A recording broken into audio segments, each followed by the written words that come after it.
mga questions na nandyan sa comments. Sa comments. Okay. Yon. Kasi may mga nabasa akong comments na lagi nilang tinatanong, nakailang tanong na sila kung ano raw yung mga ginagamit ko mga lippies dun sa mga vlogs. Okay? Gusto kong sagutin yun kasi gusto ko rin namang i-share yun, diba? Actually guys, hindi ako pro sa pag-makeup. Hindi ako super galing sa pag-makeup. Hirap na hirap nga ako mag-makeup dito, maglagay ng eyeshadow kasi medyo chinita eyes ako. Okay? Inchik yan. So, wala akong talukap, diba? Sasabi ng talukap. Ang hirap, diba? Ever since na bata pa ako hanggang ngayon, nag-makeup lang talaga ako kapag talagang birthday ko. Kapag may okasyon, yan. Pag hindi naman talaga kailangan, hindi ko ginagawa. Kahit yung mga foundation na light naman siya sa face, gano'n. Pero, mas gusto ko pa rin lumabas ng talagang powder lang. Tapos, yun, powder lang. Tapos, nauso-uso nga yun yung powder lang, tsaka lip tint lang, di ba? Okay na. Mga ganun, sob na rin ako sa mga ganun. Kasi, fresh lang. Gusto ko lang siya. Mas nakakakilos ako. Hindi talaga ako ma-makeup. Pero sa mga lippy, kailangan ko talaga yan. Kahit naka-powder lang ako, nagli-lipstick talaga ako kasi, or nagtitint, okay, lip tint. Kasi, parang naman medyo may kulay. Wala na nga makeup, tapos wala pang kakulay-kulay. Wala kang kabuhay-buhay naman, di ba? So, kailangan mo naman lagyan yan kahit na hindi ka ganun ka pro.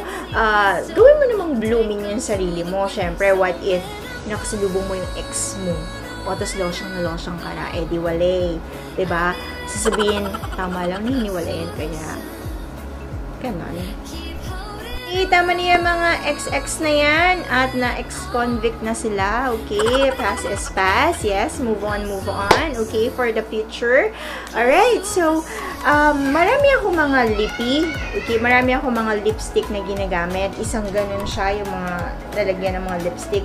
Pero, hindi ko rin siya nagagamit talaga. Parang nasasayang. Kasi, isa sa kanila medyo pricey. Kasi yun, may mga branded. Nasasayang. 2 years lang ang ng makeup, ng mga lipstick, na mga ganyan guys. So, pag after 2 years, huwag nyo na siyang, please, huwag nyo na siyang gamitin kasi baka kung ano pa yung mangyari kahit na branded pa yan. Sumunod po tayo para hindi naman tayo, nagpapaganda nga tayo tapos lalong nadismaya, diba? Lalo kang yun na yun, diba? So, paano ka gaganda, diba? Sumunod na lang tayo. Dapat kailangan, kung gusto mong fresh din yung mga ginagamit mo, lahat ng mga skincare routine mo dyan, mga pinaggagawa mo, mga kinakain mo, yung diet mo, ayan, diba? Para lagi tayong fresh, diba? Glowing. Okay, kahit na maraming problema sa buhay. Yun. Pero ito yung mga favorites ko lang na kinuha ko. Tinatanong ko ano yung mga ginamit ko dun sa mga vlogs. Yun lang din yung mga ipapakita ko. Kasi pinagpapalit-palit ko lang din siya. Actually, ito yung mga bago. Kaya ito lang yung papakita ko kasi mga bago lang siya. Okay?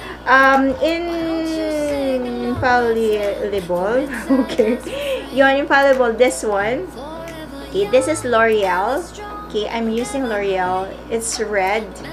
Yes. And ang number niya is 368. Ayan. Okay. Wow! Marunong na ako mag-ganyan. Nakikita nyo ba? Okay. Nakita nyo na yun. I-fast forward nyo na lang or ibalik nyo. Yun. L'Oreal siya. So, I think this one is 400. 400 ba? Yun. I-check ko siya ulit and ilalagay ko dyan. Okay, ilalagay ko dyan sa natin para mabasa nyo. Ayan. Sa description box natin. Red L'Oreal, number is 368. Ayan. Okay, ayun mo box. Ayan. Next one. So, ito na yung ginagamit ko most of the time sa vlog. And next, yung favorite ko is Maybelline Matte. Okay, Maybelline Matte. There you go. Okay, paano ba? Ayan. Hindi tayo magaling sa ganyan. Okay, pero magiging magaling tayo. Practice lang. Okay? Para sa mga nagtatanong ng mga subscribers ko and viewers, gagawin natin ito. Okay, and number is there. Para siyang brown na maroon na gano'n na pinagsama-sama. Ayan, brown na maroon na pinagsama-sama na red yun. Ganun siya. Do I need to do swatches? Naging makeup vlogger na ako. Yon, ito siya. So, ang number niya is Maybelline Matte. Okay, ang number niya is number 50. Yan, number 50, guys. And next one, ito is yung brown Maybelline Matte. Matte din siya, okay. Matte ink. There you go. There. Maybelline Matte ink. And brownie. Okay, mahilig ako sa mga brownie. Yung pwede nyong gamitin kahit na early morning or may mga events sa school ng anak ko, ganyan. So, hindi kailangan pack na pa kasi baka magulat naman si mga mami na nandoon. OA ka naman, di ba? So, ito lang yung ginagamit ko. Yun. At saka yung nasa vlog yung tinatanong nyo. Yan. And number is shade of shade ba tawag doon? Basta. Okay, number na lang para 70 or 70. There. Okay. Medyo, ayan na. Okay, nagpapakita na si inay. Alright, next one is tinry ko rin ang Vice Ganda. Kasi ang dami-dami ng gano'n to. Actually, yung Vice Ganda, tinry ko lang ata siya kasi merong event yung baby girl ko na ang kailangan is baby pink yung lips mo or hindi nakakatanda kasi she's only 6 years old.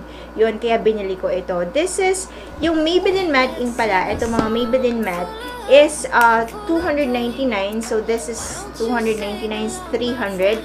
Okay, 300 pesos. And then, this one is Vice Ganda. This is only 200, 199. There. So, baby pink lang siya. Wala siyang, parang wala. Whoops!